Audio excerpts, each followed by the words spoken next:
जय भोलेनाथ। नमस्कार दोस्तों, वीएनएन वर्ल्ड में आपका स्वागत है।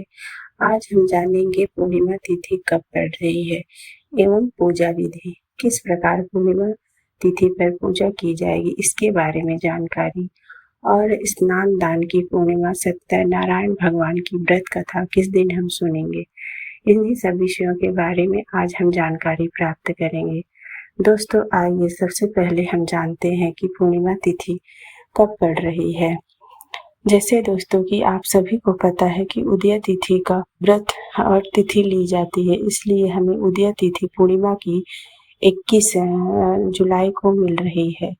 दिन रविवार है। इसी दिन हमें स्नान दान एवं सत्यनारायण भगवान की कथा एवं पूजा सभी कार्य हमें इसी दिन करना है। सबसे पहले हम जान लेते हैं भगवान विष्णु की पूजा हम किस प्रकार करेंगे, उन्हें भोग क्या क्या अर्पण करेंगे, पुष्प किस रंग का अर्पण करें जिससे विष्णु भगवान प्रसन्न होते हैं। तो सबसे पहले हमें सुबह सवेरे जल्दी उठना है। जल्दी उठने के बाद हमें कुछ थोड़ा बहुत घर की साफ सफाई कर लेना है। उसके बाद हमें सूर्य भगवान को जल अर्पण करना है। जल सूर्य भगवान को जल देने के बाद उसके बाद हमें तुलसी जी को जल नहीं देना है, क्योंकि दिन रविवार पड़ रहा है। रविवार को तुलसी मैया को जल नहीं देते हैं। उसके बाद हमें अपने घर के मंदिर में उसको साफ सफाई करने के बाद में भगवान विष्णु का विधिवत पूजा करना है। दोस्तों विधिवत पूजा का अर्थ है कि स्नान, चंदन फूल, नैवेद्य, यही सब अर्पण करना है। सबसे पहले लड्डू गोपाल जी, तो उनका विधिवत, अगर लड्डू गोपाल जी ना हो तो मूर्ति का, अगर मूर्ति भी ना हो तो फोटो का विधिवत हम पूजन करेंगे। अगर पंचामृत उपलब्ध हो तो पंचामृत से स्नान करवाएं। अगर पंचामृत ना हो तो फिर हम गंगा जल डाल के थोड़ा सा लोटे में, फिर उसमें सादा जल डाल के भगवान विष्णु को स्नान या लड्डू गोपाल जी को स्नान करवा के अच्छे से पूजन करेंगे। अगर इस दिन हो सके तो नया वस्त्र हो तो लड्डू गोपाल जी को पीले रंग का वस्त्र नया पहनाएं। अगर नहीं हो तो कोई बात नहीं, जो पुराना है उसे धोकर साफ करके अच्छे से उसके बाद वही हम पहनाएंगे। स्नान करवाने के बाद पीला चंदन लगाएं। उसके बाद में माला, फूल, नैवेद्य जो भोग हो, भोग अगर पीले रंग का हो तो और अच्छा है, नहीं हो तो जैसे कि केला, ऐसा जो अभी इस समय सीजनल फल है वो कुछ भी अर्पण कर सकते हैं। बस इसमें आपका भाव होना चाहिए।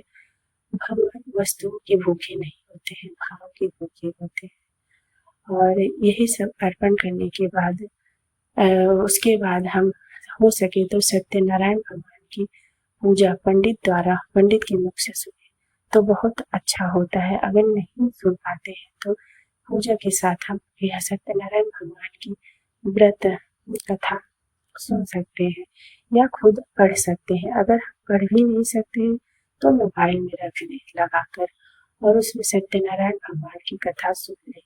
कथा सुनने के बाद दोस्तों कुछ दक्षिणा अवश्य निकालें। यह बहुत शुभ होता है, अच्छा होता है। और जो पूजा में हमारे त्रुटियां रह जाती हैं, जो हम नहीं चढ़ा पाते हैं, वो पूर्ण होता है। यह दक्षिणा चाह अपनी सामर्थ्य के अनुसार निकाल सकते हैं। 5, 10, 21, 50 जो भी निकाले, कुछ दक्षिणा अवश्य निकाले। यह दक्षिणा निकालने के बाद उसी पूर्णिमा के दिन ही किसी मंदिर में के दान पेटी में डलवा दे या किसी ब्राह्मण के यहाँ सीधे पे भिजवा दे। तो पूजा करने के बाद में उसके बाद हम कुछ आज के दिन दान अवश्य करेंगे। दान जैसे कि सुबह पूजा करने के बाद उठे तो बिना कुछ खाए लिए उसके बाद तुरंत ही हमें कुछ अन्न दान करना चाहिए, या तो ब्राह्मण को बुला के भोजन करवा दें। अगर ब्राह्मण को बुला के भोजन नहीं करवा सकते हैं तो अपने घर से कुछ एक ब्राह्मण के भोजन कितना कच्चा अनाज निकाल के हमें दान करना चाहिए। यह दान जो आपके पास, आपके यहाँ के जो ब्राह्मण हो उनको दे सकते हैं या किसी मंदिर में भिजवा सकते हैं।